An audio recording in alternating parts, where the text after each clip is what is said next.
Okay, so here's something that never really gets talked about directly, even though it's sitting right there in plain sight if you look at human history as a whole instead of just the part you grew up inside.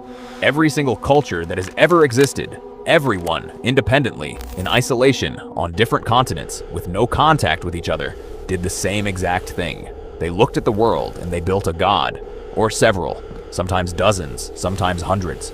It wasn't a coincidence that happened once. It happened everywhere, every time, like it's not really optional, like it's something closer to a default setting in how a human mind processes the world it's dropped into. And that's the part that actually interests me, more than any specific religion. Not, is this one true, or is that one true? That's not what tonight's about.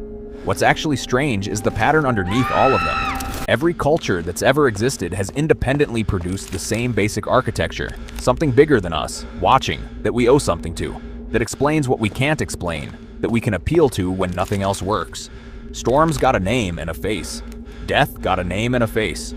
Fertility, war, the harvest, the sea, luck, love, sickness, every single force in a human life that felt too large to control got personified into something that could, at least in theory, be reasoned with, or bargained with, or feared correctly. There's a name for this in anthropology and psychology.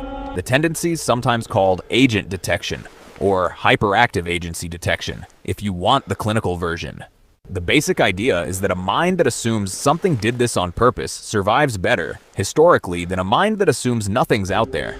Because if you hear a rustle in the grass and you assume it's just wind, and it's actually a predator, you're dead. But if you assume it's a predator and it's actually wind, you've lost nothing but a second of adrenaline.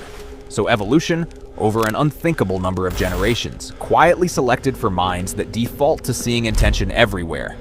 In weather, in disease, in bad luck, in good luck. And once you have a mind wired to see agency behind everything, giving that agency a name, a face, a temperament, a set of demands, isn't a leap.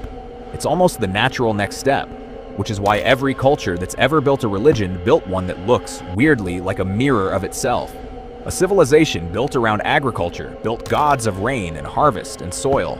A civilization built around war built gods that rewarded conquest and courage. A seafaring culture built gods of storm and current in the depths. It's almost like, and I want to be careful how I say this because this is philosophy, not settled fact, it's almost like a god is never really separate from the people who made it. It's the shape of a people's fears and needs, given a face large enough to pray to. And here's where it gets uncomfortable. If you actually sit with it, historians count thousands of distinct religious systems across recorded human history.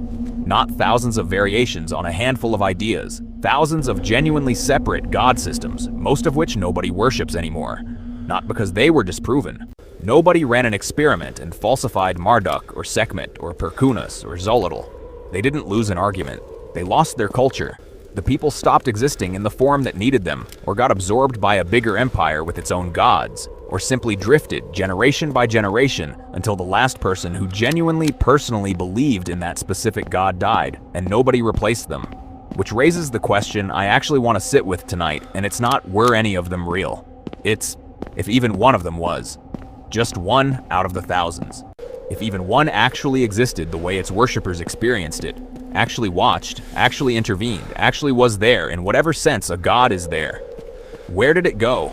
Gods in basically every system that has one don't die of old age. They don't retire. If a god that real existed even once, then it existed the day the last of its worshippers stopped praying to it just as much as it existed the day the first one started. So either every one of those gods was never anything more than a story a people told itself to survive its own fear, or somewhere out there, in whatever sense applies to a being like that. There's an uncounted number of forgotten gods still existing, with nobody left who remembers to ask them for anything. And I don't think either answer is comfortable, because if it's the first one, if every single god across every civilization was purely a construction, a coping mechanism, a story, then that includes the ones being worshipped right now, today, by billions of people, with total sincerity. The mechanism doesn't stop working just because we're the ones currently inside it. If ancient agrarian societies built gods that reflected their fear of famine, what does it say about which fears our current gods reflect? That's not a swipe at anyone's faith. It's a much stranger question turned back on ourselves. Are we doing exactly what every culture before us did, and simply too close to it to see the shape of what we've made? And if it's the second answer, If even one of those old gods was real in some sense, then something genuinely existed for entire centuries, worshipped by entire nations, feared and thanked and bargained with daily, and it's just gone now. Not defeated, not disproven, just abandoned the way a house gets abandoned, not because anything's wrong with the house, but because everyone who lived there eventually left, one at a time until nobody was left to lock the door behind them. There's a thought experiment I keep coming back to, and it's the part of tonight that actually unsettles me the most. Imagine running human history over again, thousands of times, and letting a different god win each time. Not no religion. That's never actually on the table. Every run of the simulation produces one. Remember, it's not optional, just a different one wins. What does a civilization look like that centered itself for 3,000 years around a god of vengeance instead of forgiveness? Around a god that rewarded conquest without limit, instead of one that eventually, however imperfectly, pushed toward mercy? We assume the details of our specific god are basically neutral scaffolding, and that any of them would have produced roughly the same species, roughly the same outcome. But if the god really is the mirror of the culture that built it, then the mirror doesn't just reflect. Eventually, it starts shaping what it reflects back at. Give a civilization 3,000 years staring into a specific mirror, and the mirror stops being passive. So here's what I actually want to leave you with.